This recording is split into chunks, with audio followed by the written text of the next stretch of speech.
Watertown Board of Education. I ask that we all please rise as Mrs. Rinaldi leads us in the Pledge of Allegiance.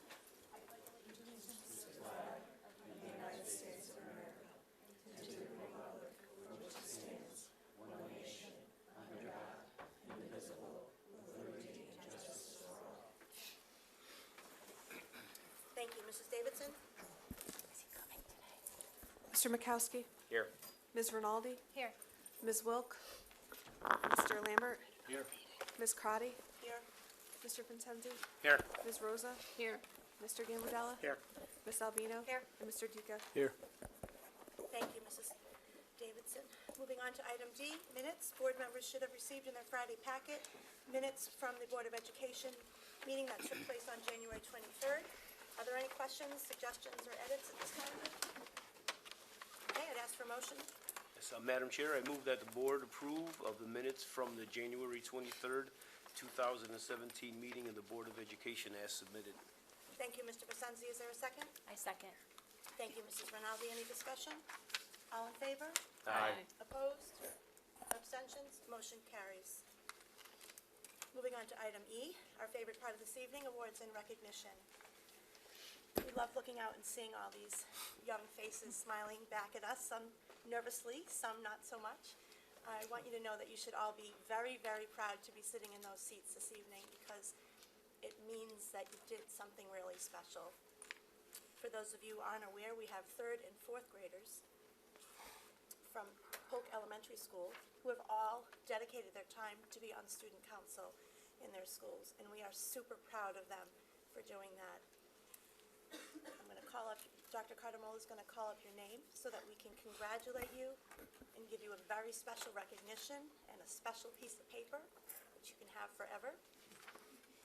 And you're going to shake Dr. Cardamola's hand, and I'm going to give you the paper. And we're going to ask you to stand right over there where Mindy is, because afterwards we're going to take lots of pictures with you. Okay? And we only do this when we're very proud of what you're accomplishing.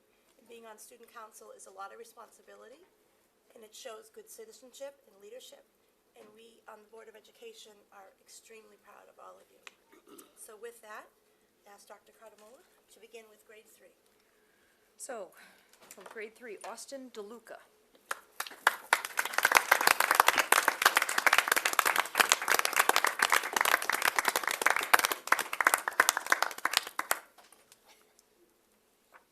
Hi, Austin. Congratulations. Congratulations. Keep up the great work. You're welcome. Go right over there. Austin.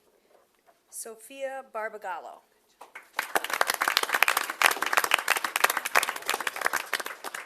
I think I see Sophia. Connor Seegers.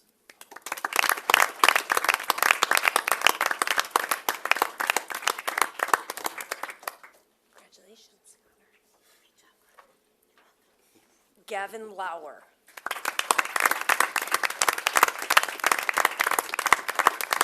Hi, Gavin. And Kendall Croak.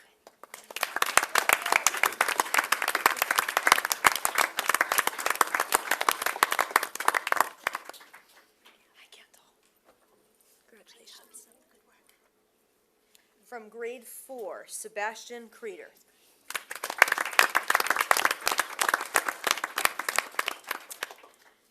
William Calabrese.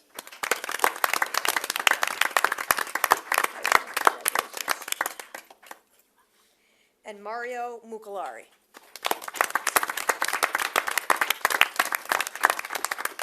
I think that's all we have with us tonight from Polk. We're going to take a brief moment so these students can have their pictures taken, and then we'll continue with our award ceremony.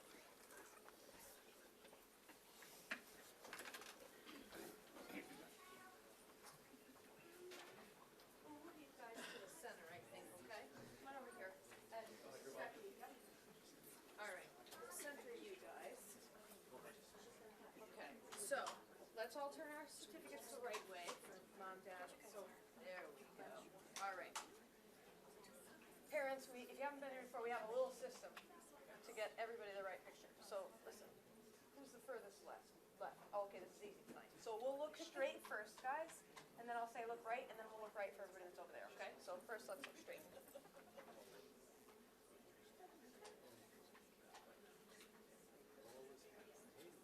Okay, to the right.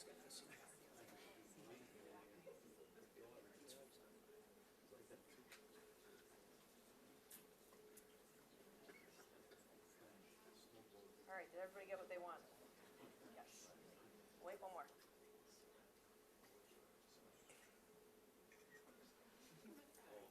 I'm very proud of you. Thank you for coming tonight. Thank you, parents, for bringing them. Have a good night. I'll see you soon. That I think the kids might want to see, and then you're welcome to stay after that and listen to our wonderful meeting, or you can go home, as I'm sure a lot of you do. This is very exciting budget presentation tonight, so I won't feel bad.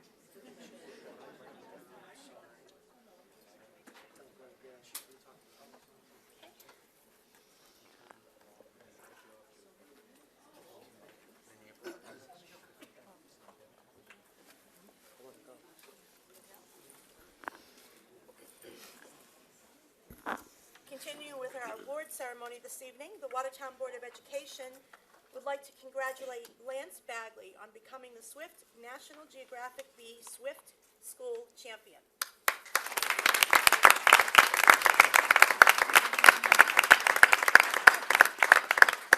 Lance has taken the qualifying test to compete in the Connecticut State Bee Championship on March 31st and has a chance to win a $50,000 college scholarship. Swift students in all social studies classes answer geography questions in order to compete in the first round. Lance emerged as the grade 6 winner and then went on to become the school representative and champion by working on the written part of the bee. The National Geographic Society is a global nonprofit organization that works to inspire exploration and learning to change our world. Thousands of schools around the United States participate, and we are so excited and so proud of Lance for being the Swift School National Geographic Bee Champion.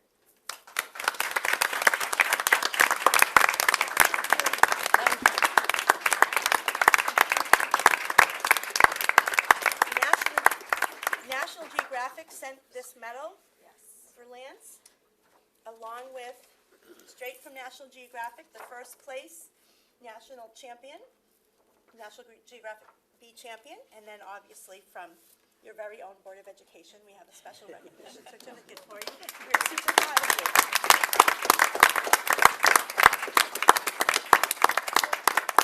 We need to take a picture. So we're all going to take a picture with Lance, the entire Board of Education, and the superintendent and his administrators, if they would like to join us. And again, for the younger kids here, I want you to know what an amazing amount of work it takes to win a spelling bee, the amount of reading and concentration and listening that he had to do to get this medal and represent our town. So we're super proud, and it's something you can really look up to tonight.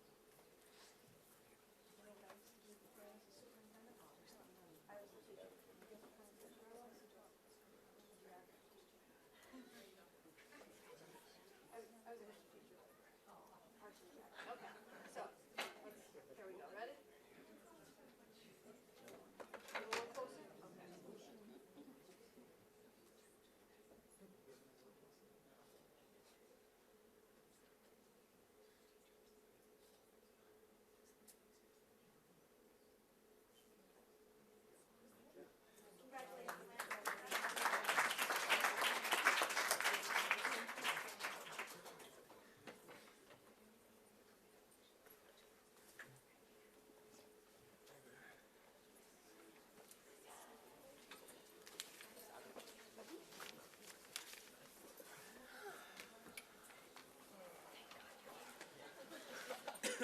I was butchering it.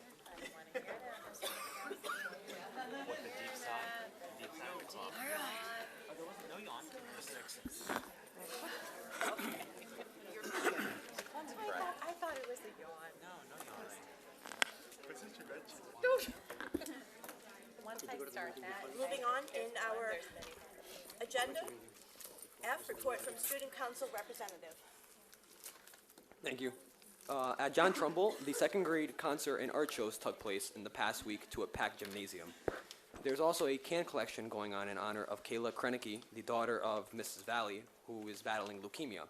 She has asked that people consider being screened in order to see if they are a match for bone marrow donation, and that if this isn't possible, to please make a donation to the local food bank. At Judson, the 10 top spellers competed in a spelling bee on February 8th, with the winner being 5th grader Sabrina Maffa. She will compete in a competition at the University of St. Joseph in March. Physical education teacher Mr. Serrero ran jump rope for heart with classes this week, with all money raised going to the American Heart Association. At Polk, they are participating in an energy-saving fundraising campaign through Energize Connecticut, with families being able to purchase heavily discounted LEDs for their homes. Money raised will go to a Chromebook and lower electric bills, while also helping the environment. Reading specialists from Polk and Judson co-presented to parents on Wednesday, February 1st, with details about Common Core being shared as well as tips on how to promote at-home reading. At Swift, Mrs. Laura Bean, a respiratory therapist at St. Mary's Hospital in Waterbury and a clinical instructor at Naugatuck Valley Community College, visited 7th grade science classes to teach students about the damaging effects of smoking and vaping on the lungs. And the 51st annual Swift Invitational Basketball Tournament was held at Watertown High School the weekend of January 28th, with the boys and girls basketball teams, cheerleaders, and pep band all participating. Last but not least, at Watertown High School, students will meet with counselors on February 22nd to begin course registration for the following year. And our English and math courses are beginning to integrate various SAT question stems into weekly instruction, with the mock SAT exam being held for juniors on February 22nd. Thank you. Thank you very much. Moving on to item G, superintendent's recommendations and report. Dr. Cardamola? Thank you. Besides the budget presentation, just a very abbreviated report in the essence of time, and because you'll hear enough from me tonight, I just want to point out one of the appointments in particular. We actually also have Ms. Amarato here with us this evening. I'm sorry, Ms. Amarato. Ms. McGuire here with us this evening. Many of the board members met her, I believe, when we did the Watertown Transition Academy visit. As you know, we needed assistance in the Student Services Office, and Ms. McGuire agreed to come on board as an interim supervisor there with us until the end of the school year. Ms. McGuire had previously been the department chair at Watertown High School for special education, and she had been the transition coordinator for ages 18 through 21 for a number of years, and she probably doesn't want me to mention how many, but she's been here for a while. So at this time, we are really slowly transitioning her into the role. Well, she may not say we're slowly transitioning her into the role. It's a lot to take on, but we have her dealing primarily with our secondary special education is where most of her expertise is at this point in time, which is particularly at the high school. So she is still assisting in transition, although you'll see her colleague, Mrs. Amarato, who is equally qualified to lead the transition program during the time that Ms. McGuire is gone, has been appointed to take her place as that coordinator. She's still working very closely with Ms. Amarato to maintain the transition program, since, as you know, we've just started it and we'd like to keep that rolling seamlessly. So thank you again to Ms. McGuire. And also, we are still, you see, we have a resignation, someone who found a job closer to home. We are looking for a school psychologist at Swift Middle School. I believe we just reposted that position again. This is a difficult position to fill. Typically, this is a shortage area for certifications. So to those of you here and to the board, certainly if you know any qualified school psychologists who would like to work with us here in Watertown Public Schools, we'd appreciate a recommendation. And that is it for my overall report this evening. Thank you, Dr. Cardamola, and I'll echo your sentiments in regards to Ms. McGuire. On behalf of the board, I want to thank you for taking that interim position over, and we appreciate it very much. Moving on to item H, discussion regarding the 2017-2018 proposed school year calendar.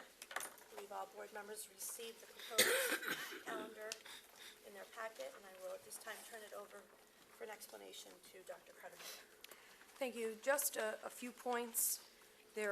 We have gone back to 3 professional development days to start the year. As you know, this year we started with 2, and the regional calendar frankly suggests that we would have 2. However, this is one area in which we have made an agreement to go beyond the regional calendar so that we could have that additional day to ensure that schools were ready to open. It was very difficult with 2 days last year, especially since half of one of the days is about classroom setup and so forth. It made it difficult for our staff and our administrators. Our first day of school then for students would be Thursday, August 31st. We have a full professional development day on October 6th, that is per the regional calendar, and also on November 7th, which is also per the regional calendar. November, which I believe is also, let me flip back, Election Day, yes. So again, we would have Professional Development Day on Election Day here in the district. November 10th is Veterans Day observed on a Friday when it falls on a Saturday. We have a holiday recess December 25th through January 1, which is per the regional calendar. This is another one of those years where the break is falling is not ideal for school, in that the first day of the break is Christmas Day, but as you can see by the way the calendar is, that is because that would be on a Sunday, a Monday, excuse me. So it just happens to be when the holiday falls. Our last day would be the 22nd, which is a Friday, for a half day. Likewise, we have a long weekend break, as we did this year, February 19th and 20th. That is also in compliance with the regional calendar. So is the April vacation of the 16th through the 20th, with no snow days. That would bring our last day of school actually to the same as it is this year, should have been, excuse me, this year, which is June 12th. And we will have a total of 3 additional half professional day sessions than we did in the current calendar year. And those are listed on the calendar. So are the evening conferences, the afternoon dismissals for conferences, and the dates of the open houses, especially depending on which school you're talking about, such as John Trumbull. All of those are listed on the calendar again. Any questions about the calendar or the way that it was developed? I'll just mention, I should have started with this, that the procedure here every year is the same, which is first we receive the regional calendar, then Dr. Parlato and I discuss that. It's shared with the administrators. There's a subcommittee put together to go through the calendar, and finally it is run through the teachers union per contract. We take feedback there, and all along the way, typically it has some revisions until we have an approved version amongst ourselves to bring to the board for approval. Thank you. Moving on to item I, presentation of the fiscal year 2017-2018 proposed district budget. Dr. Cardamola and her cabinet, administration, faculty, and staff have worked very hard in preparation for this budget presentation to the board. As a reminder, the board will have 2 weeks to review the budget presentation and the associated materials before the board is expected to vote on it at the February 27th meeting. So I'd ask that we all pay close attention this evening and pull out your packets that you received on Friday. Has everybody received the updated PowerPoint presentation that was here this evening? Okay. Dr. Cardamola? Thank you. And thank you, Board of Education members. Thank you to all of our district administrators and teachers who are here with us this evening, and also glad to see some parents in the audience. As you know, I do this presentation once we have a board-approved budget, several more times out at the schools, but still it's nice to be able to see some of the parents here this evening. I'd like to start by just quickly talking a little bit about, again, our budget development. I like to refer to it to some degree as version 3.0. Each year, we've done it a tad differently, and I would say better, in particular again this year. We did, again though, come out with the same goal, which as you see is to reduce costs while maintaining the quality of our essential programs and services. What we did a little bit differently this year that I think is worth noting is that our entire team of administrators worked on the budget together in a different way than we had in the previous 2 years. We had all put together individual department and school budgets and discussed them over the past 2 years. But this year, we had a common template. We worked together as a group. We presented to each other as a group. We then had an opportunity to go through and understand as an entire team every department and school's needs and budgets, which put us in a different place for what I would call establishing coherence in the district, which you know is something that we've been working very hard at for the past few years. And I think it's a testament to the team that we have together at this point and the amount of time that we have now spent with each other also in doing tasks such as this one, that while I'm here tonight to present the budget, I would consider this truly, maybe more than ever, our budget, more than it is the superintendent's budget, if you will. And I think you can see by the fact that we're all here tonight also is kind of testament to that fact that this is a circular process for budget development. As you know, we also held 2 budget workshops with the Board of Education and continuous updates so that we could continue to prioritize also with board input. And there were numerous discussions between administrators, teachers, the union, staff members, and me and other administrators over the course of the past year. So,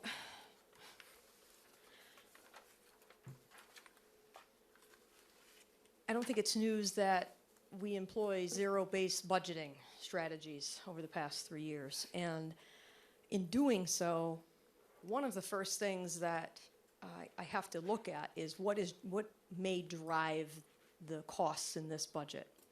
And to be clear again about zero-based budgeting, basically, all that means as a whole is that we don't roll numbers over from one year to the next in any line. We start from the ground up every year that we build a budget. And we did that again this year.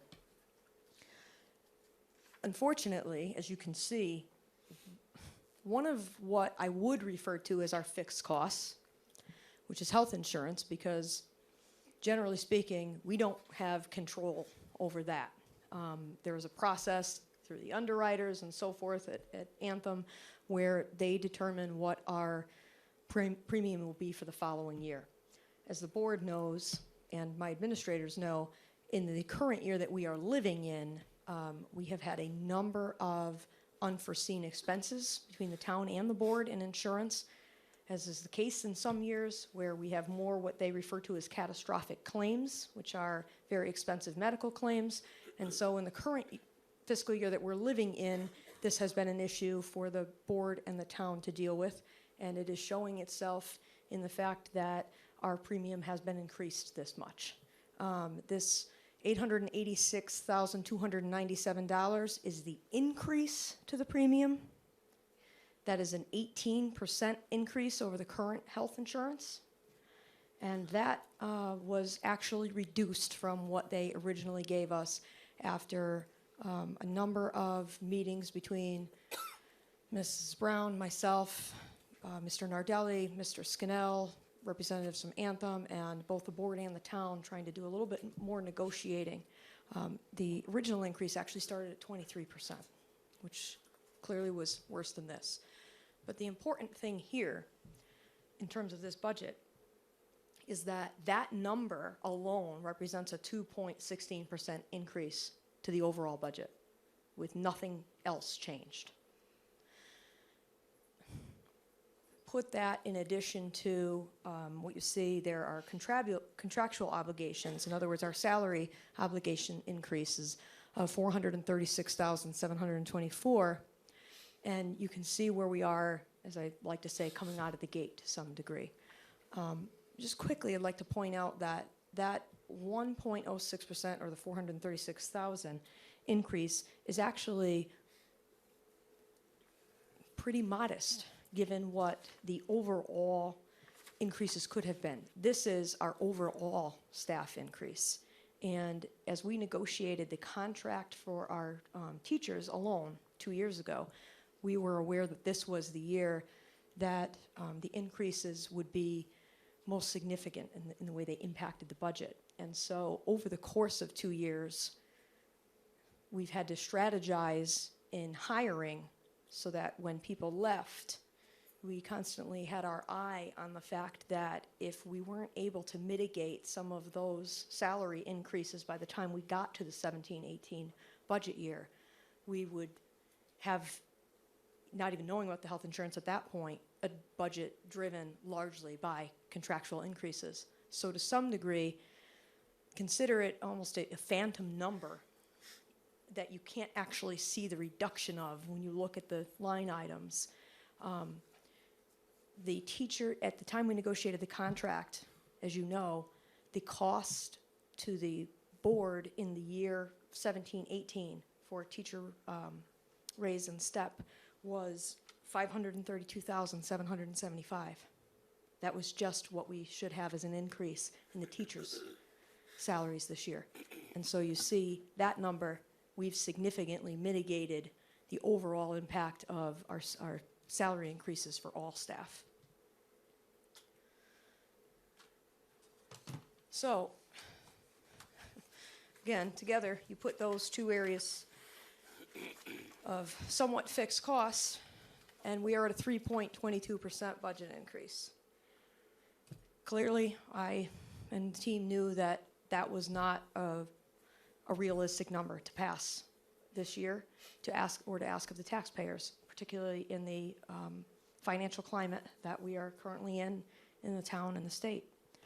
So, once again, we had to make some strategic decisions about what was absolutely essential versus what we really do need, but simply can't afford at this time. So began the process again. Once we knew that that was the increase, we already had a working budget. And the presentations that we did, the conversations that we had as administrators, we all had to go back into those initial budgets and make reductions. And the numbers here are reductions year over year. So I refer to them specifically as reductions, I have to be clear, because you'll see after I'm differentiating between reductions and savings. Reductions are cuts. These are places that we went back into the budget after we realized what this health insurance number was truly going to look like, which actually was only about 3 weeks ago when we finally got the number settled. And we had to reduce the lines. We had to make cuts. So from the current budget, the year that we're living in, we reduced the facilities budget for next year by $36,889. The equipment line by $35,661. The technology hardware by $13,000. And our individual school budgets, 4 out of the 5 are reduced for next year. They are less, we are proposing less in 17-18 than we were in 16-17. As you see, that is a $77,953 decrease in the school budgets. So the total reductions that we were able to make via the cuts that we went back into the budget for represent just under 0.5% on the overall budget, or $163,503. So I refer to that as reductions and these lines as savings because, in my mind, financially and for planning purposes, I differentiate between the two. The reductions I would call, as I said, cuts. These savings represent more of one of two things. One, that we have actively engaged in ways to save and as you know, that has been our way of doing business for 3 years, and so we have impacted particular areas of the budget via active savings, or that because, as you know, we have continually looked year over year at the expenditures in each line to ensure that we are accurately budgeting, we were able to reduce some areas because we have seen over time the amount truly being spent in certain areas, and we have classified it as such and reduced the lines where we could. So the first two are the former example I gave. So electricity and technology, these savings represent what I would call active savings that we pursued over the course of the last few years. The electricity, this is modest in this first year, but remember, this is the year that we expected to start seeing the savings from the LED replacement throughout the district. And so this is the first we're seeing of those savings in this year that we enacted by that project. In technology, this is primarily due to our switch from Infinite Campus to Power School, which, as you know, we went after for two reasons. One, we were looking to manage the data more efficiently and ensure that we were accurate in our state reporting. And two, in the short and hopefully the long run, we were actually able to save money with a system that the majority of the district had responded that they wanted to use to be able to efficiently manage the data. The other piece in the technology line of savings is the fact that we went from AT&T as a telephone and internet provider. Remember, we went out and changed our systems. We went with Frontier for, in the long run, again, over time, savings to what we pay each year, because our services are all together. We were able to go voice over internet instead of the traditional phone lines, and so now our networking and telephone are condensed, and we're able to save some money there. The next three are the one, tutoring, homebound substitutes, licensing, duties, and fees, are the ones I would put in the category of making adjustments based on expenditures, with one exception. Substitutes kind of fits the bill in both areas. As you know, we actually are often here asking for line item transfers to go back into substitutes, because even by this time of the year typically, because for a long time it had actually been under budgeted. So then we readjusted so that we would not be under budgeted. And to date, this year, we are actually spending less than we projected. And I think, one, that is a factor associated with equaling out the true expenditures. And two, we implemented a new program and process for the way that people call in for substitutes and use a program with different tracking capabilities and so forth. And so we saved money on both angles there. So again, that represents a 0.34% overall savings on the budget, or $139,211. So I think the way we have to approach budgeting when we are talking about the fiscal constraints that we are under yet again, and maybe even more profoundly in this year, based again upon the worries about state funding and the reimbursement to the towns, we have to look at building a budget as a full circle. So where are the reductions we can make? Where can we save money? And if possible, where can we bring in a revenue? I know that's not often something we talk about in school districts, because generally speaking, we're not for-profit organizations, but there still are, as we know, opportunities to bring in revenue, if for no other reason than to offset the costs associated with certain programs. So, as you know, our sports participation fees are a revenue source. They are used strictly to offset the athletics program. As you also know, they offset a small amount of the program. They are certainly not paying for our athletic program by any stretch. And on the other hand, in this year, we wanted to make good on a promise that we had made to our families and our community and the board, which was to reduce the fees.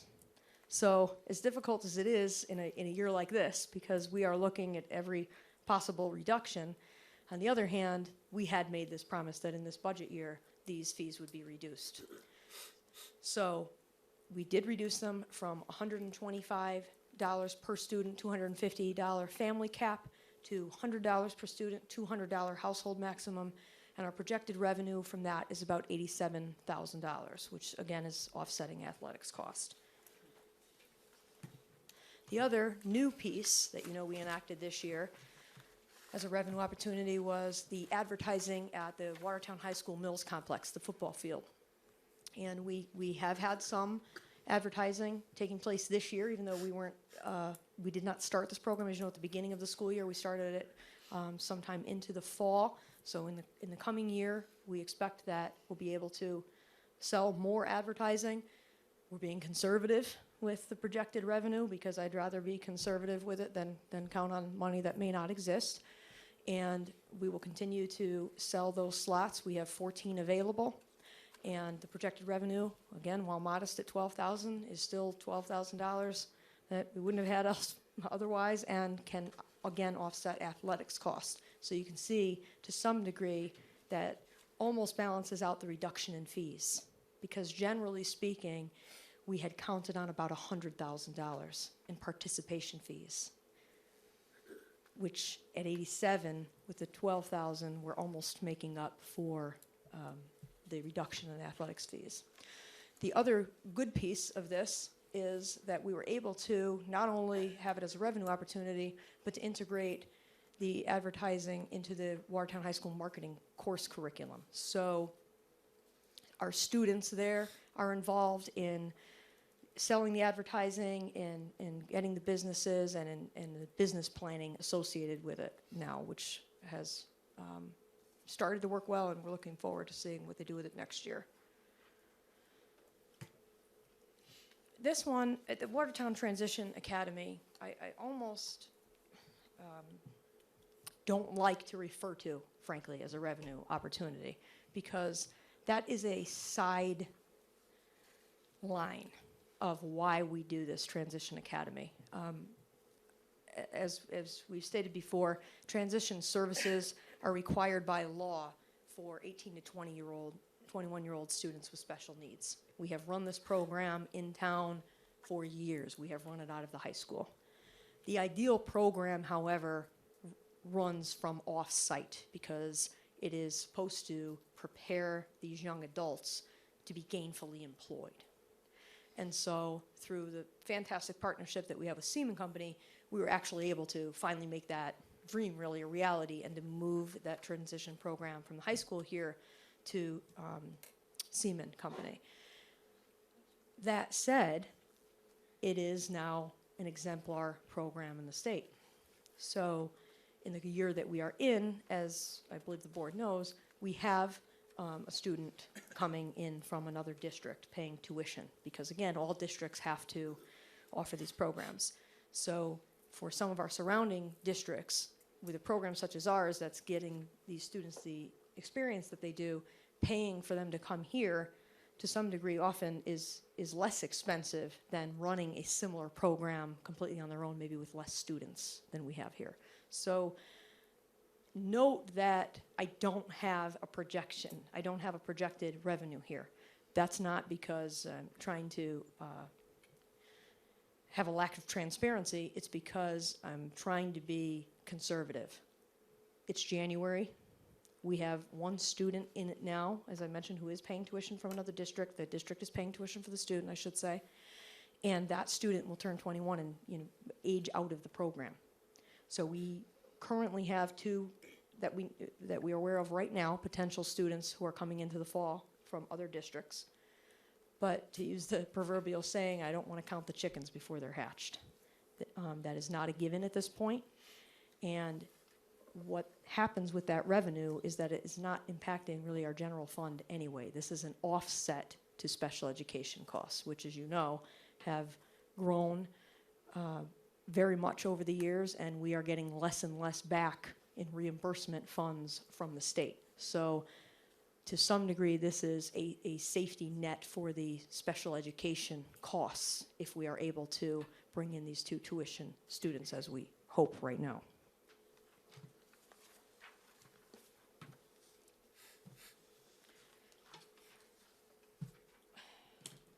So I've talked to you about the circle of how, from a technical standpoint, I look at the budget. What do we need, and how can we pay for it, are kind of the two questions that I'm always asking. Can we pay for it ourselves, so to speak? Can we reallocate resources? Can we make reductions in one area to pay for something necessary in another? Can we generate any revenue to offset costs? And as you see, that's what we've done throughout this process. On the other hand, of course, I'm balancing that out with what do we need? What are the essentials? And at this point, you've heard me speak several times over the years about what is the ideal Watertown Public Schools. And I thought, as I was putting this together, that while we're still striving to be the ideal Watertown Public Schools, I don't know that that will ever end. I thought it was appropriate to talk a little bit about not just where we would like to go, but the path to how we've gotten here. Because what we have done as a result of putting these budgets together is made progress in many areas and done it in a fiscally responsible way. It's our second year of full-day kindergarten, for example, and this is now setting the foundation for all of our students that go through Watertown Public Schools in the youngest grade. We have shown improvement across our standardized tests. In this past year, we were ranked 9 out of 24 in our district reference group in the Smarter Balanced Language Arts tests. We had a 20-plus point gain in grade 5 science, which is tested by the Connecticut Mastery Test last year. And this is modest, but it's a gain. We had a 2% overall gain in mathematics in grades 3 to 8, which you know has been a struggle to improve for a number of reasons in the district, including a lack of coherence in resources until we started putting pieces into this budget in the last few years. We also had, and again, I would consider this modest in the sense that the high school is working very hard to improve test scores on the advanced placement tests, which you know allow students to gain college credit. And in 12 out of the 13 tested areas, there were gains over previous year. Another thing we have managed to do is put in a consistent mathematics textbook currently from grades 2 through 5. What we are looking to do in this budget is bring it down to first grade, which we had been implementing over the years, again, making priorities from year to year, and that would be at a cost of $13,536. Note that I said earlier that 4 out of the 5 schools had reduced their budget. It's by this slim amount that John Trumbull's was not reduced, and it is because we need to put these textbooks in, again, to maintain coherence from grades 1, 2, 3, 4, 5 with a math curriculum and textbook series that is consistent. We are in the process of entering into the Great Schools Partnership at Watertown High School. That is not something that we are looking to increase budget funds for. That is just something I see as, again, as continued progress. When I first started at the high school 4 years ago, we began something called the League of Innovative Schools, you might remember. This is a more current version for us to get involved in at the high school. And basically, it is to assist us with the efforts that are already underway there, which is to develop more efficient and effective standards-based curriculum and assessments. And this is some of the professional development and path forward for the high school to get involved in this partnership. As the board knows, also, the College and Career Center at Watertown High School was something that when we began talking about earlier this year in our first board workshop on the budget, had a cost associated with it because it, in its earliest form, required staffing, new staffing, and new equipment. Ideally, that would still be the case, frankly. A College and Career Center is really to provide students with an opportunity to research careers they might be interested in, to be able to talk to staff, ask questions, do research, write college essays, apply for financial aid, above and beyond what can be done within the confines of meeting with a guidance counselor and or sometimes what students are able to do at home with parents. And it is pretty typical to have some sort of college and career center, if you will, in a high school. We do not have one at Watertown High School, and so we were looking to move forward in this way. We are still looking forward to implementing this. However, as a result of the budget reductions that we made, because again, we had tough choices to make, as we do every year, but seemed even tougher this year, We removed the additions, so we are going to run it this year, just reallocating some staff, refurbishing some equipment, and we are beginning to actively look for partnerships in the community to assist us in running the center also. For example, someone in the community who wants to volunteer some time, much in the way that we do with our mentorships and internships, work studies, people who would like to get involved to talk about certain career areas and what that might look like for a student would be some of what we'd be looking for to implement in the College and Career Center.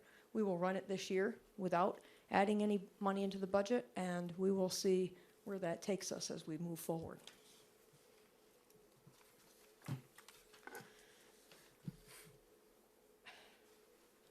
Two years ago, we implemented a K-6 math specialist. And although we've desperately needed the same in grades 7 to 12, we were unable to budget for it, given the financial constraints. And frankly, once again this year, we were about to strike it from the list.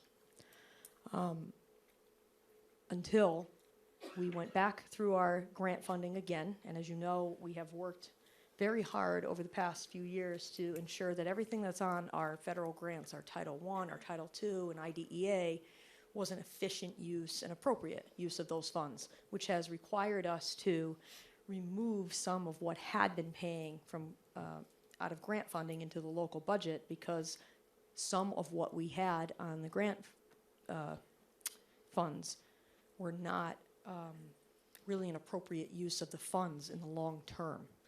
Again, just as a reminder, it's the term is supplement, not supplant. In other words, you can use these funds to supplement the education of students, not to supplant the local district's responsibility to pay for necessary services.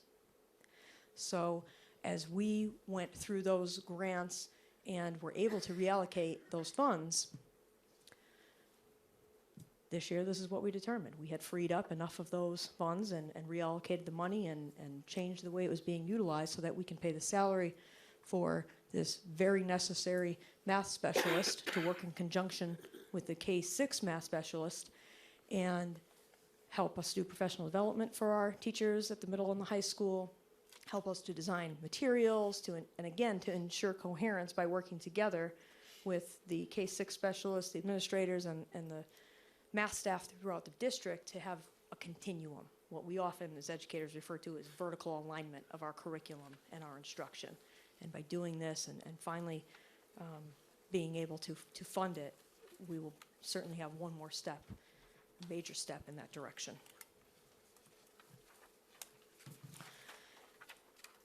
The school psychologist, frankly, about all I could say about this is it is absolutely necessary. There are no two ways around me adding in this additional psychologist to the district. In the year that we are living in right now, we are 6 months into school, and we have had 38 newly identified special education students in this school year.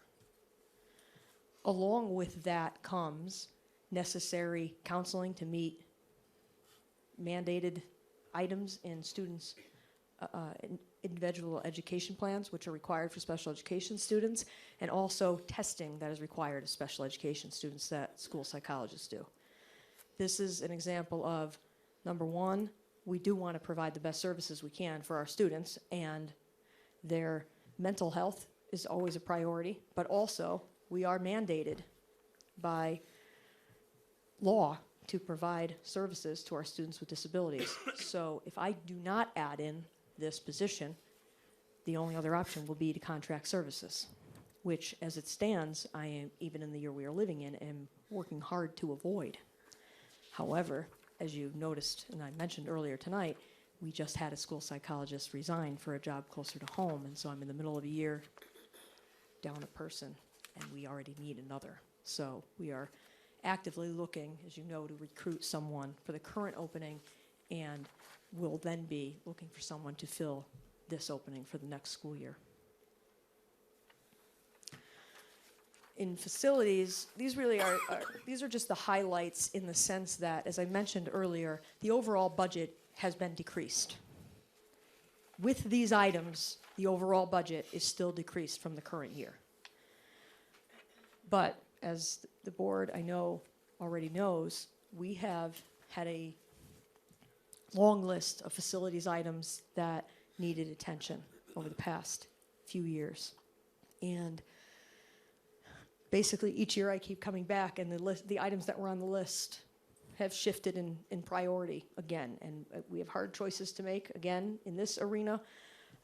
We are not doing all of the projects that we had originally intended, but again, that is a factor of a result, really, of having to make strategic decisions about how we would make reductions and still do what we needed to do. So the first item, the floor tile carpet cleaners, we have one right now. That is a cost for 4 more because each school needs one. These are for deep cleaning of any kind of floor, really, of tile floors, of carpet.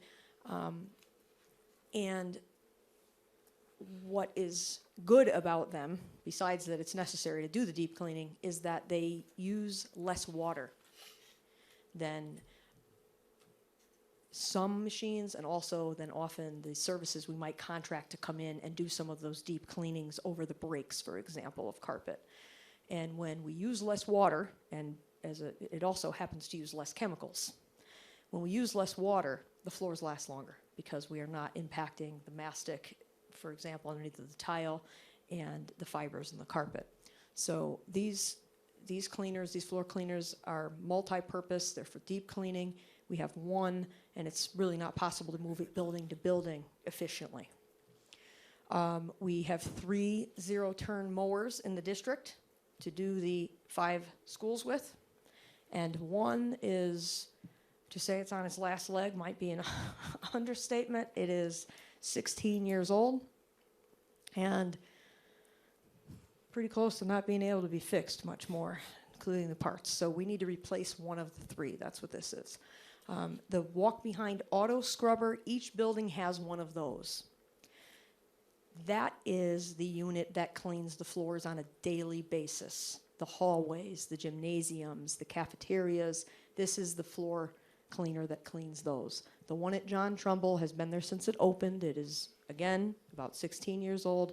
There are no parts available for it anymore.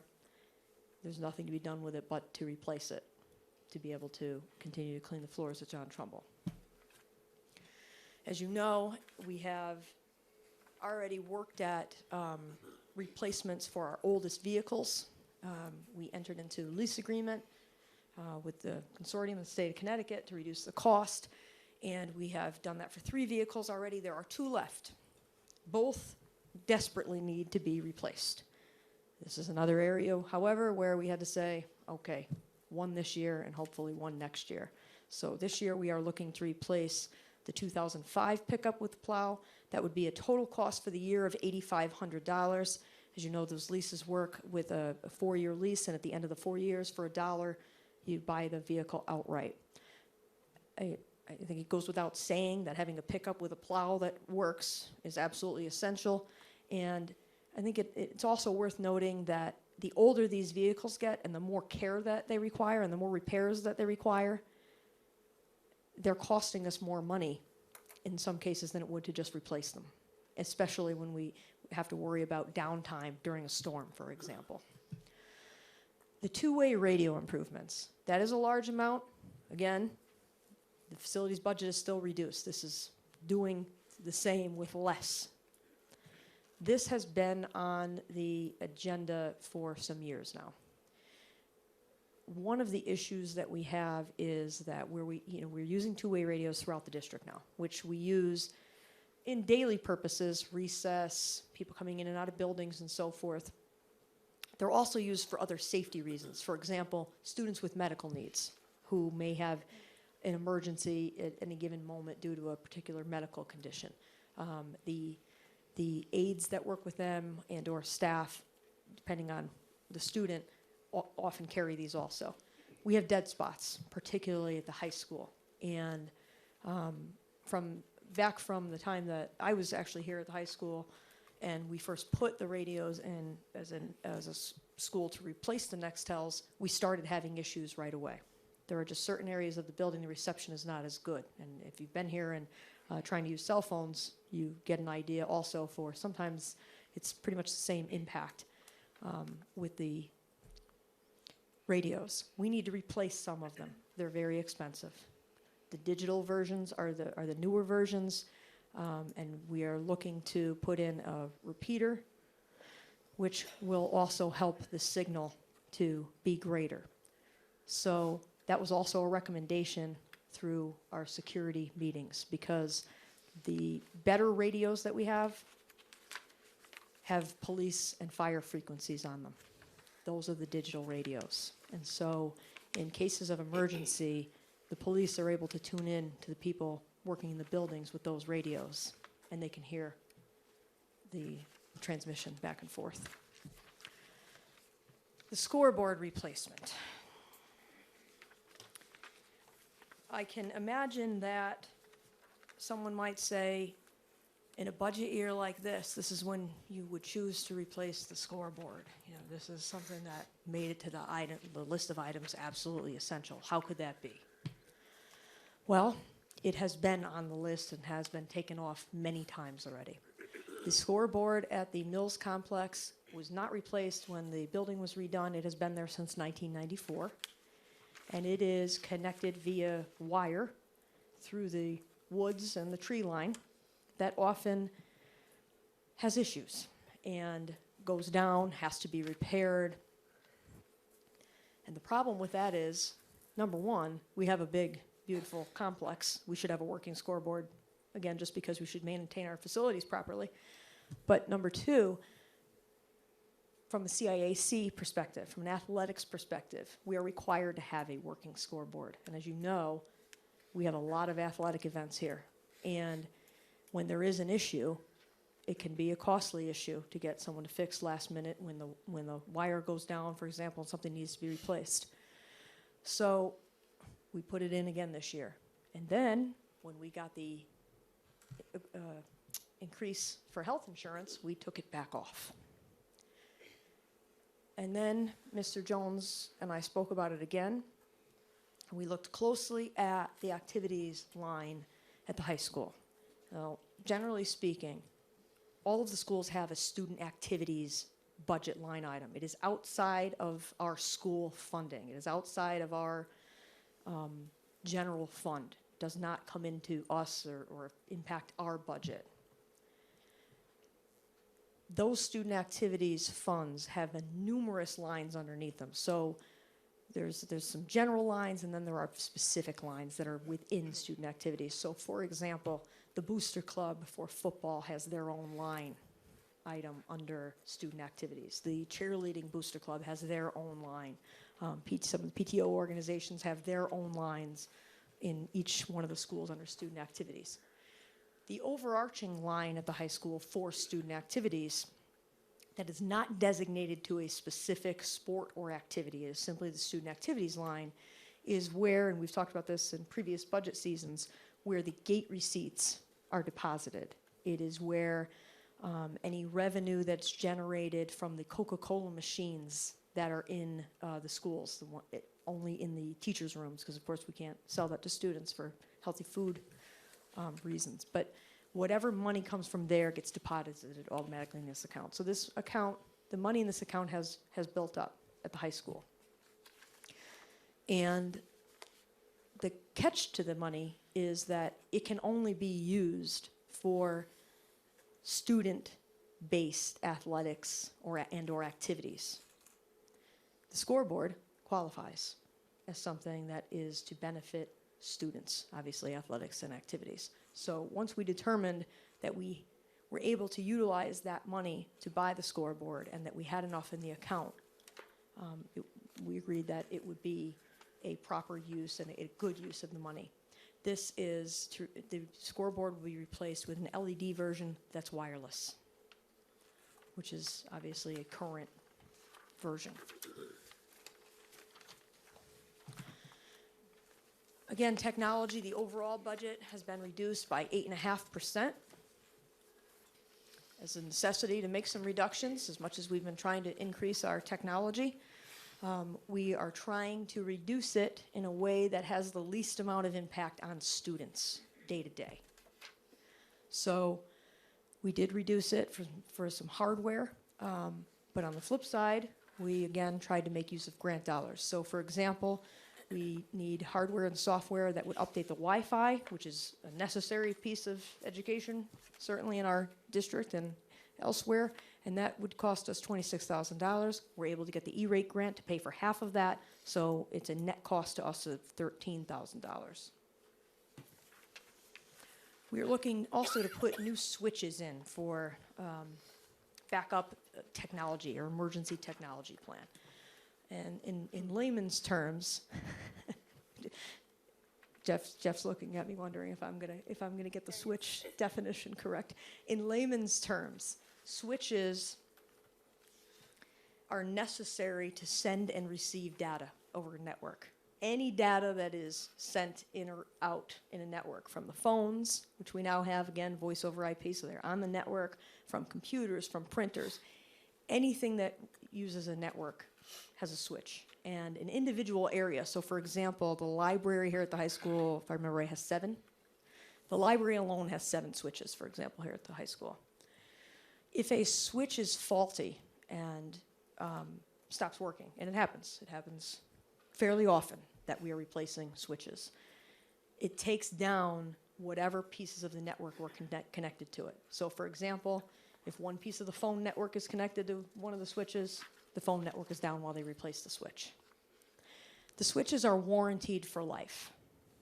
So you would say, well then, why do we have to buy any? Because although they're warrantied for life, if we don't have any on hand, we wait until the company can come out with the switches and replace them. That could be days with a piece of the network down. We can't have that for many reasons. Our phones that are connected, our fiscal networks, for example, our payroll, in this day and age, everything is connected to a network.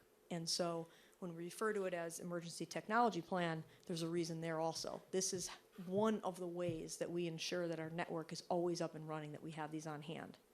And when the new one comes in, we replace the stock that we would keep so that we keep them on hand, and they are very expensive. However, again, $64,000, $32,000 of it we can get the grant to pay for, and that leaves us with a net cost of $32,000.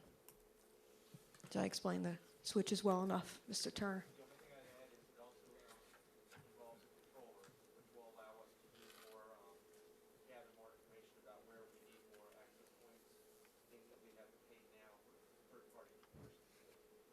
Everyone get that? The other thing I would mention that I neglected is some of our switches are 10 years old at this point.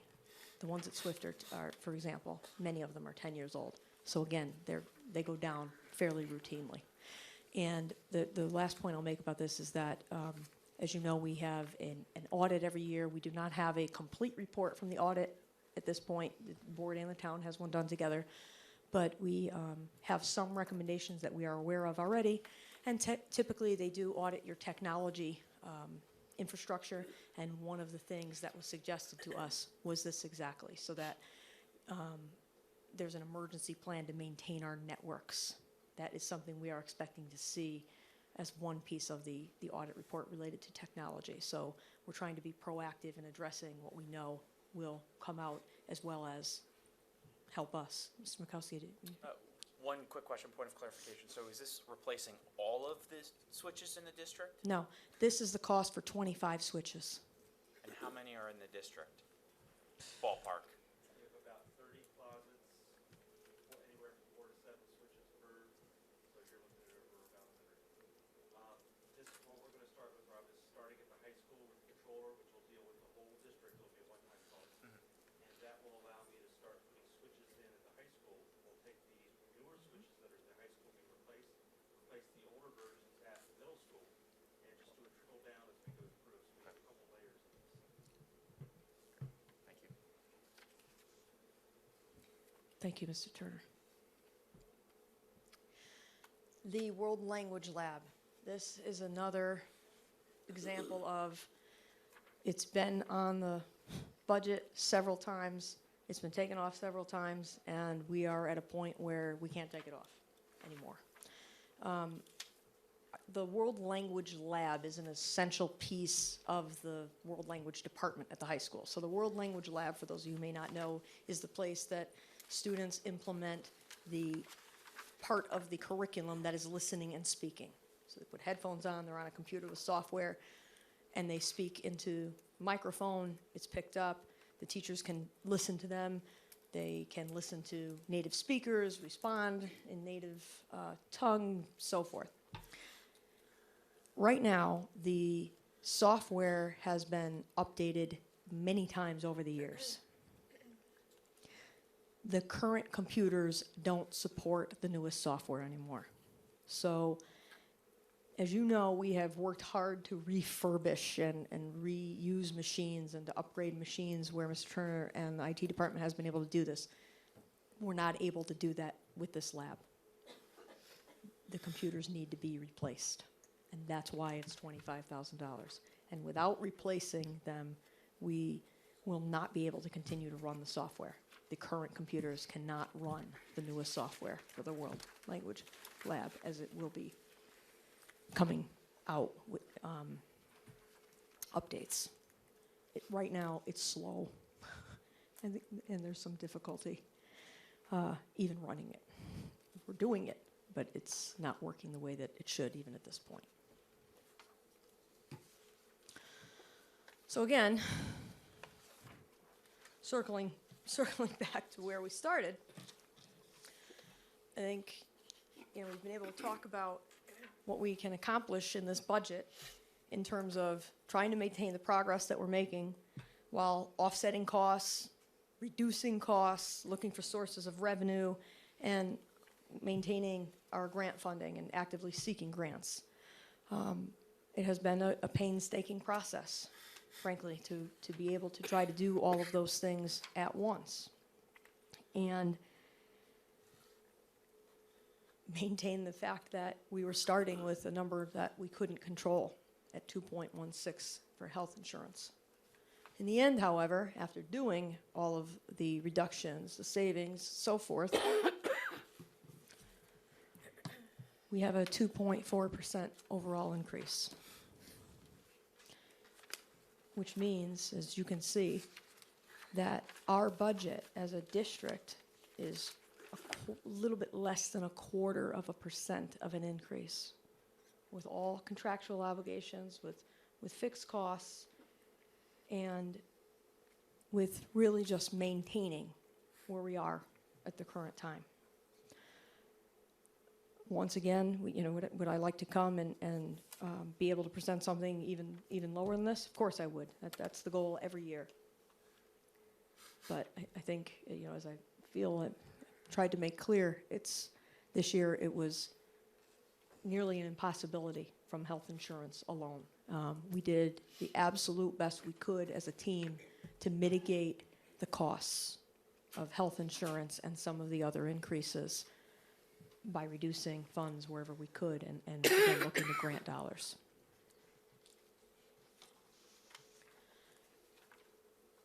So that's a lot. I know that's a lot of information to take in. Can I revisit any of it for any questions? I'll get us started, and then we'll go through the board. First, I would just want to go back to the health insurance increase. When you first shared with me that Anthem was increasing the administrative fees for the town as a whole by $1.5 million, if memory serves, and increasing our premium by almost 23%, our cost by almost 23%, I quite frankly wasn't sure how we were going to survive that, knowing the constraints that we were facing.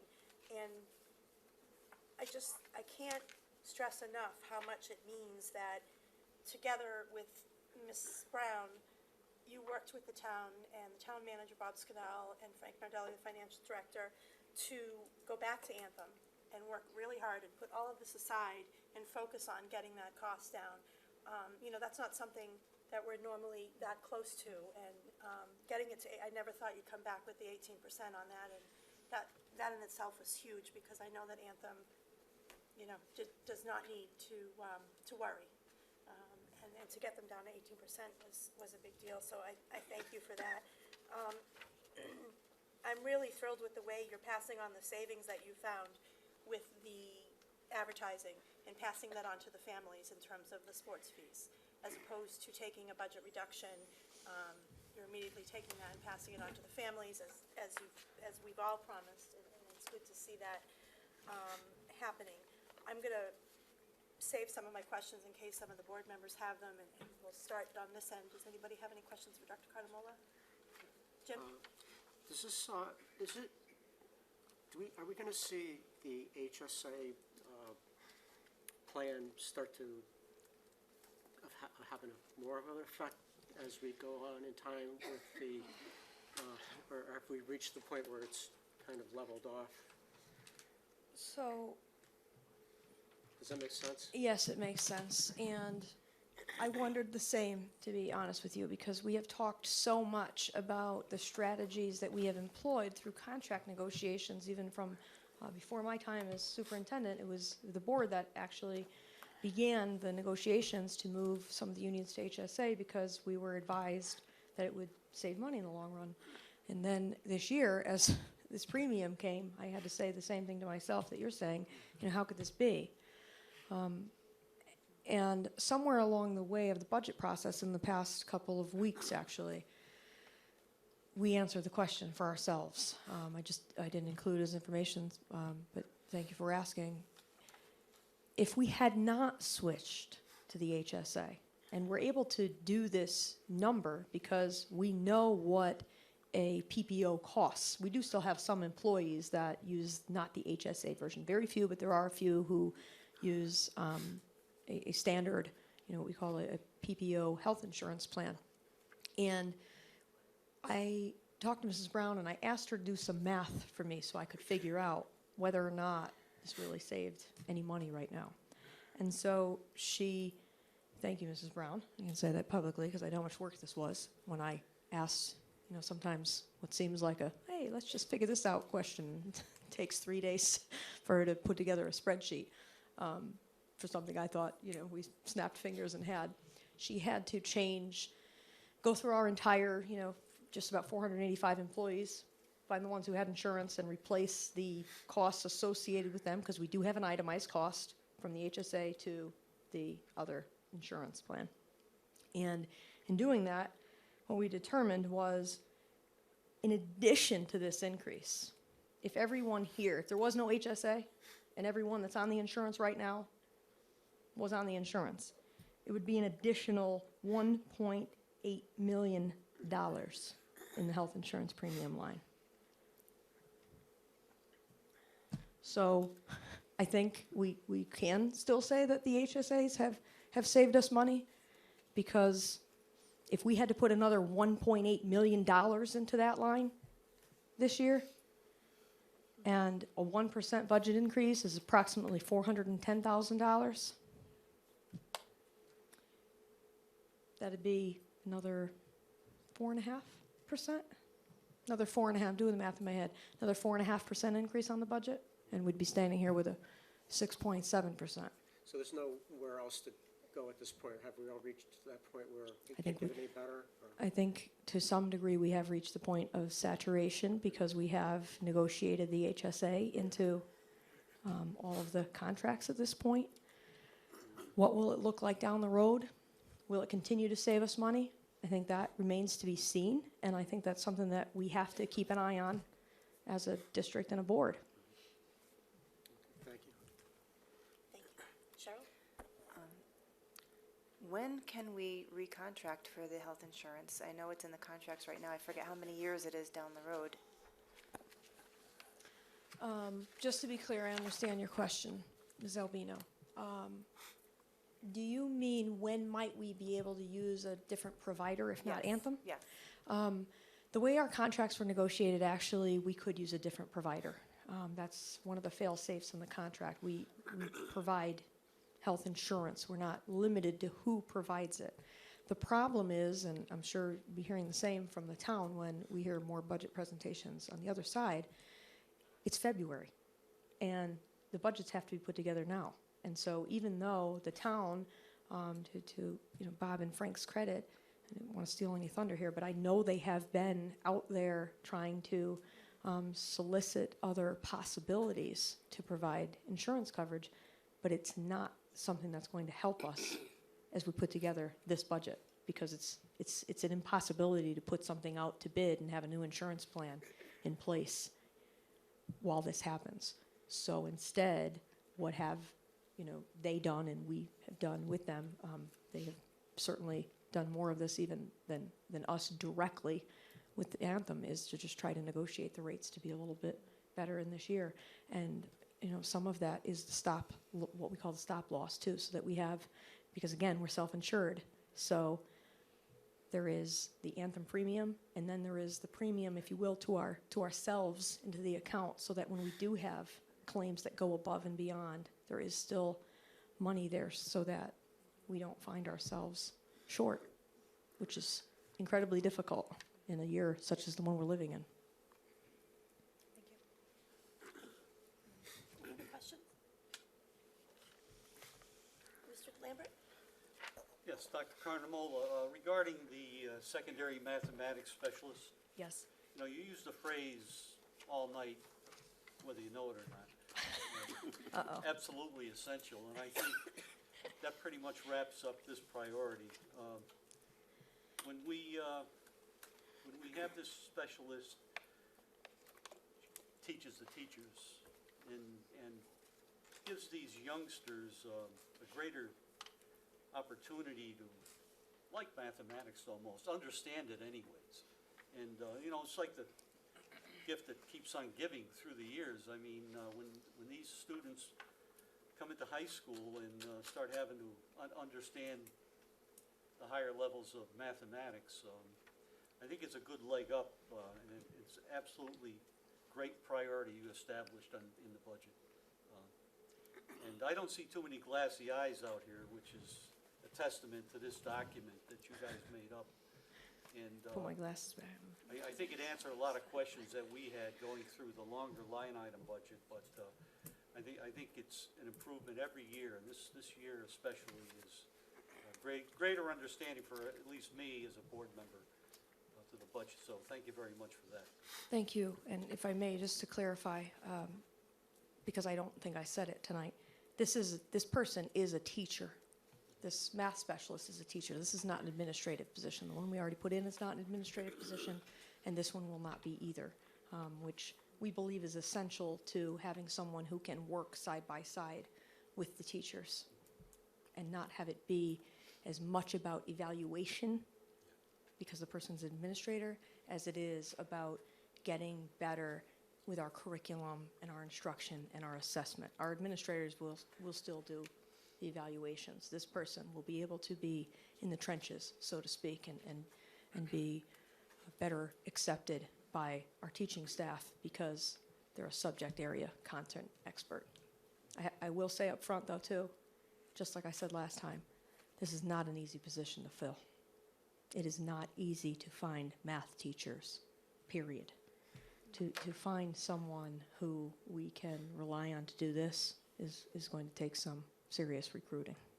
But we found one already, so we're hopeful we can find another. Any other questions? Okay, just a couple of quick questions and statements, obviously. Just looking at the scoreboard price, can you share with us how we managed to get such a good price on the scoreboard? Because having been involved with Gold Circle of Sports, I know we've looked at the prices of scoreboards before, and that's an excellent price. Mr. Jones did, reach out to the company. As you know, we changed a contract at the high school. We're utilizing Graphics Edge as the supplier and as a broker really between us and Under Armour. And this scoreboard price is a result of Mr. Jones negotiating with that company, who we would buy the scoreboard through.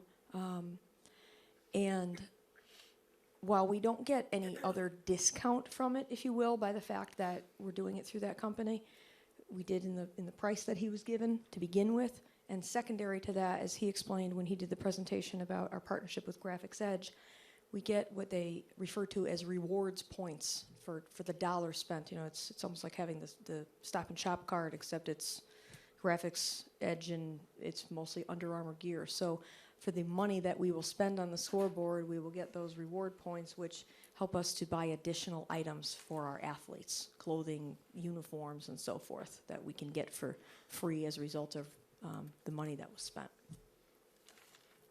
The second point I wanted to bring up and ask you about is, during our budget workshops, particularly earlier this evening, you had mentioned that 4 of our non-unionized central office employees, yourself, Dr. Parlato, Mrs. Brown, and Jeff Turner, were taking a 0% increase by choice this year and presented it to us that way.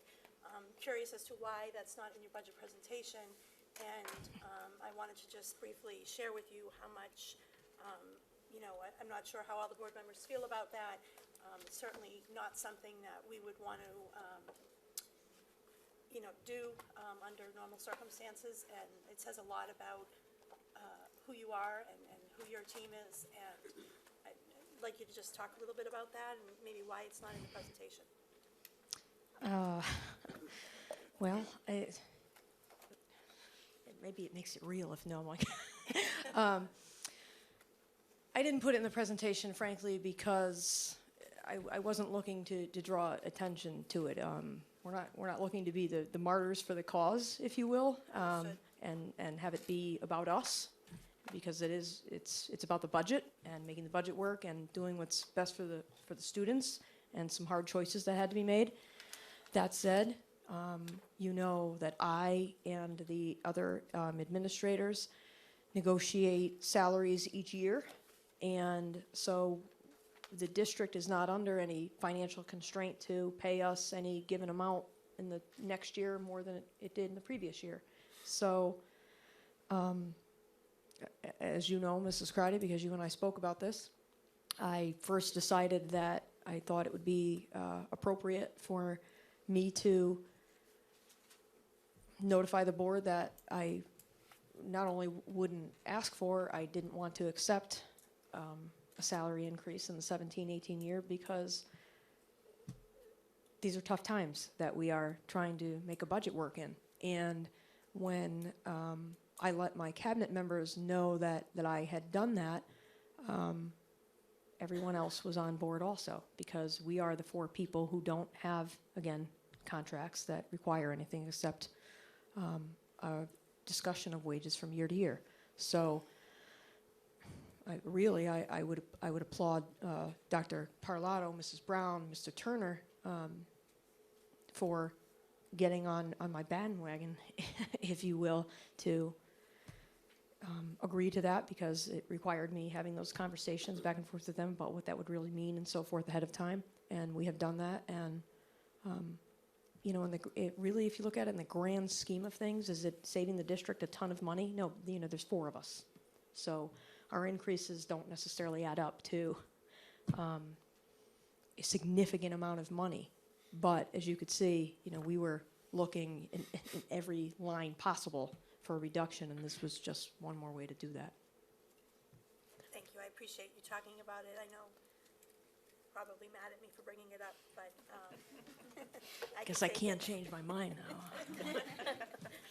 I'm kidding. I'm kidding. Thank you. Any other board members have any comments or questions at this time?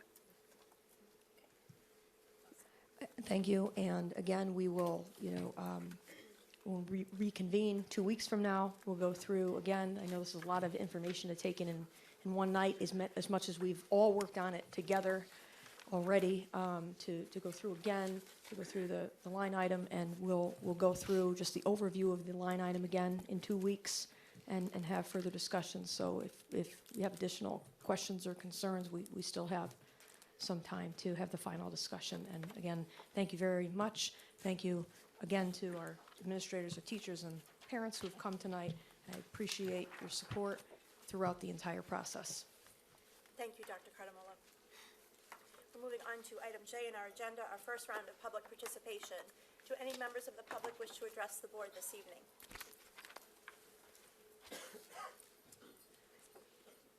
Ask one more time. Do any members of the public wish to address the board this evening? You're actually here tonight. We thought I know, maybe. It's like- Okay, seeing none, we'll move on to item K, report from the chair. Just briefly, to talk about the budget really quickly, I want to say that Watertown Public Schools remain steadfast in our commitment to educational excellence for every student.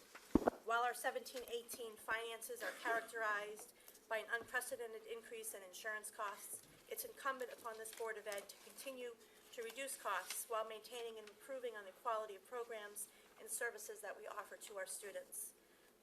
The budget presented to us this evening by Dr. Cardamola builds on our progress and reflects on key developments over the past year, while also facing the over $800,000 increase in health care costs head-on. Strategic reductions in facilities, equipment, technology, and our 5 schools helped to reduce the overall cost by $211,768. That figure, combined with savings in tutoring, substitutes, electricity, licensing, fees, dues, and software, brings the reduction total to $361,475. The budget presented to the board this evening mitigates the over $800,000 in health cost increases through aggressive grant procurement and usage and increased revenue opportunities in advertising and non-resident tuition. This was accomplished while still managing to build new partnerships in education, create a college and career center in the high school, provide the much-needed secondary math instructional specialist and school psychologist, decrease the cost for families whose students participate in sports, purchase the equipment necessary to properly maintain our buildings, and replace the outdated scoreboard at the high school. Also providing necessary Wi-Fi updates in all 5 schools. The district, led by Dr. Cardamola, continues to work thoughtfully, diligently, and transparently to achieve the best outcomes possible for all of our students and the taxpayers of Watertown and Oakville, while remaining very true to our district goals and making very sound decisions to combat the unprecedented increases that we're facing. I'd like to just personally thank Dr. Cardamola, Ms. Brown, Dr. Parlato, Mr. Turner, Mr. Senacola, even Mr. Folds, the team of 5 school building administrators and their staff for your tireless work on the behalf of all of our students, our employees, and the residents who are taxpayers in Watertown. Moving on to committee reports, Mrs. Rinaldi, Curriculum and Instruction. Nothing at this time. Thank you. Mr. Besenzi, Policy and Labor. No report. Mr. Lambert, Budget and Finance. Just a reminder, next presentation on the budget will be February 27th Board of Ed meeting. Thank you, and also thank you for chairing our meeting earlier this evening. Mr. Murkowski, Governance and Community Engagement. Yes, Madam Chair. We postponed tonight's meeting to accommodate rescheduling of the Budget and Finance Committee, so we'll be looking to reschedule at a later date. Thank you very much for doing that. And back to Mr. Lambert for PBC and Operations. No report at this time. Thank you. Moving on to item M, I've asked Mr. Lambert on behalf of Janelle Wilk, who could not be here this evening. I believe there was a letter that was received, there was a letter received by Marna Murtha to the Board of Ed. Yes, this is a letter to Leslie Crotty, Board of Education Chairman, Watertown School System. Dear Mrs. Crotty, I would like to take this opportunity to thank you and the Board of Education for allowing me to work in the Watertown School System as a consultant of the Department of Special Services and as the interim director of Special Services. The Watertown staff welcomed me and offered their assistance with complete cooperation and patience. Without their diligence and efforts to work collaboratively, my work and varied projects could not have been completed with fidelity. Students are your most precious gift, and I welcome the opportunity to service them and the Board of Education to the best of my ability. This has been my honor and privilege. If my services are needed in the future, I would be happy to be part of the Watertown school community. In closing, I feel that the board has provided ongoing services and resources that have been made available to all students. Your endless work to improve the Watertown school system has been evidenced in all aspects throughout your schools. I look forward to following the continued growth of this system as it reaches its pinnacle. Sincerely, Marna F. Murtha. Thank you, Mr. Lambert. Moving on to item N, action items, adoption of items to be approved by consent. Dr. Carter-Moeller presented the proposed 17-18 calendar for our review this evening. Do we have a motion? Yes, Madam Chair, I move that the board approve of the 2017-2018 calendar for the Watertown Public Schools as presented. Thank you, Mr. Lambert. Is there a second? Second. Thank you. Any discussion? All in favor? Aye. Opposed? Abstentions? Motion carries. Moving on to item 2, consideration of the approval of the acceptance of gifts. I believe the Beauchamp family donated $2,000 to Swift Middle School for items related to the STEM department. Do we have a motion? Yes, Madam Chair. I move that the board accept the generous donation of $2,000 given by the Beauchamp family to Swift Middle School for the purchase of supplies and guest speaker bookings in support of the STEM program, and that a letter of appreciation be sent to the donor. Thank you, Mr. Makowski. Is there a second? Second. Any discussion? All in favor? Aye. Opposed? Abstentions? Motion carries. Moving on to letter B, I believe we received $500 from the American Legion Post 195. Do we have a motion to accept that? Yes, Madam Chair. I move that the board approve of the generous donation of $500 given by the American Legion Post 195 to 2 Swift Middle School families in need of assistance, and that a letter of appreciation be sent to the donors. Thank you. Do we have a second? Second. Any discussion? All in favor? Aye. Opposed? Abstentions? Motion carries. Just like to take a moment, excuse me, to personally thank the American Legion Post and the Beauchamp family. I'm continually awed by, month after month, the Board of Education receiving these donations, most of the time unsolicited at all, and our community of families and businesses continue to support the education in this town, and I am very grateful to that, as I'm sure my colleagues on the board are as well. Any board members have any future agenda items or comments they wish to make at this time? Okay, seeing none, our last round of public participation. Any members of the public wish to address the board this evening? One last chance. Any members of the public wish to address the board this evening? Seeing none, I will entertain a motion to adjourn. So moved. Thank you. Is there a second? Second. All in favor? Aye. Opposed? Abstentions? We are adjourned. The time is 9:02. Thank you.